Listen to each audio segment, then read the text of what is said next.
Sulfur itu apa sih? Sulfur atau belerang adalah unsur non-logam yang bentuk aslinya adalah zat padat kristalin kuning. Secara alami, sulfur atau belerang dapat ditemukan sebagai unsur murni atau mineral pada gunung berapi. Daur sulfur. Daur sulfur dapat didefinisikan sebagai perubahan sulfur dari hidrogen sulfida menjadi sulfur dioksida, lalu menjadi sulfat dan kembali menjadi hidrogen sulfida lagi. Jenis-jenis sulfur. Jenis-jenis sulfur memiliki 4 macam, yaitu 1. Sulfur trioksida. Sulfur trioksida adalah senyawa kimiawi yang umumnya ditulis dengan rumus SO3. Biasanya belerang jenis ini akan dibuat di laboratorium melalui pirolisis natrium. 2. Sulfur dioksida.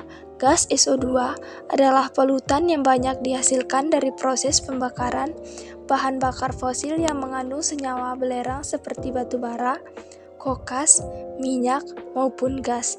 Akibat dari kegiatan itu akan menimbulkan pencemaran SO2, khususnya akan berdampak besar terhadap manusia.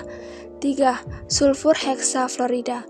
Sulfur heksafluorida memiliki ciri-ciri seperti gas tidak berwarna, berbau, beracun, mudah terbakar, yang memiliki kekuatan elektrik dan dipakai secara luas sebagai gas isolasi pada peralatan listrik. 4. Asam sulfat. Asam sulfat yaitu belerang yang kode kimianya ditulis H2SO4. Di sektor industri, pembuahan bahan ini didapat melalui reaksi air dengan sulfur trioksida. Manfaat sulfur. Manfaat sulfur ada 3. Yang pertama, manfaat bagi industri. Belerang amat banyak dimanfaatkan dalam aktivitas industri sehingga penggunaannya dianggap sebagai indikator yang paling menentukan keadaan ekonomi nasional. Kegunaan penting lainnya antara lain produksi pigmen, deterjen, serat, minyak bumi, lembaran logam, bahan peledak, dan baterai. Yang kedua, manfaat bagi lingkungan. Ia dapat memperbaiki aroma, warna, struktur tembakau, umbi-umbian, dan bawang merah. Hal ini termasuk bentuk dan ukurannya, sehingga jumlah belerang dalam tanah juga mempengaruhi pertumbuhan tanaman. Dan yang ketiga adalah manfaat bagi manusia. Senyawa ini bermanfaat untuk mengatasi berbagai penyakit kulit seperti jerawat, skabies, kudis, dan alergi.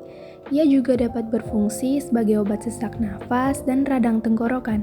Maka dari itu, orang-orang percaya bahwa mandi di mata air belerang sangat berguna bagi kesehatan. Nah, ini siklus daur sulfur. Dan agar lebih jelas lagi, yuk simak penjelasannya. 1. Pelepasan sulfur. Proses daur sulfur paling awal adalah pelepasan sulfur ke lingkungan melalui beberapa sumber. Pelepasan ini dilakukan dengan cara seperti pelapukan batuan, aktivitas vulkanik, dan pembakaran bahan bakar fosil. 2. Transformasi menjadi sulfat. Sulfur yang dilepaskan kemudian berinteraksi dengan udara. Selanjutnya, sulfur diubah menjadi bentuk sulfat yang kemudian dapat diserap oleh tanaman dan mikroba. 3. Penyerapan dan pengolahan sulfat oleh taman dan mikroba.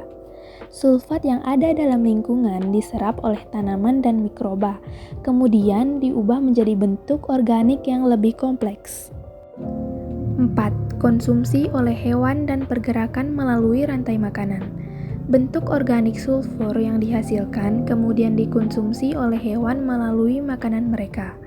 Dengan demikian, sulfur bergerak melalui rantai makanan. 5. Pengembalian ke lingkungan melalui proses dekomposisi. Ketika hewan mati, sebagian sulfur dalam tubuh mereka dilepaskan kembali ke lingkungan melalui proses dekomposisi, sementara sebagian lainnya masuk ke dalam jaringan mikroba. Proses tersebut menjelaskan pergerakan siklus sulfur dalam ekosistem darat. Selain itu, terdapat pula siklus sulfur yang terjadi di atmosfer, di mana sulfur dilepaskan langsung ke udara. Sulfur di atmosfer sebagian besar hadir dalam bentuk SO2 yang berasal dari aktivitas alami seperti letusan gunung berapi, penguapan air, dan pemecahan materi organik di rawa. Sulfur di atmosfer juga dapat disebabkan oleh aktivitas manusia seperti pembakaran bahan bakar fosil. Sulfur ini kemudian turun kembali ke bumi bersama hujan. Jadi, kesimpulannya yaitu sulfur adalah senyawa yang memiliki banyak keunikan. Unsur aslinya yang tidak berbau dan cenderung berwarna pucat akan berubah ketika bereaksi dengan unsur lainnya. Walaupun turunannya berbahaya bagi lingkungan atau udara, ia tetap memiliki segudang manfaat bagi sekitar.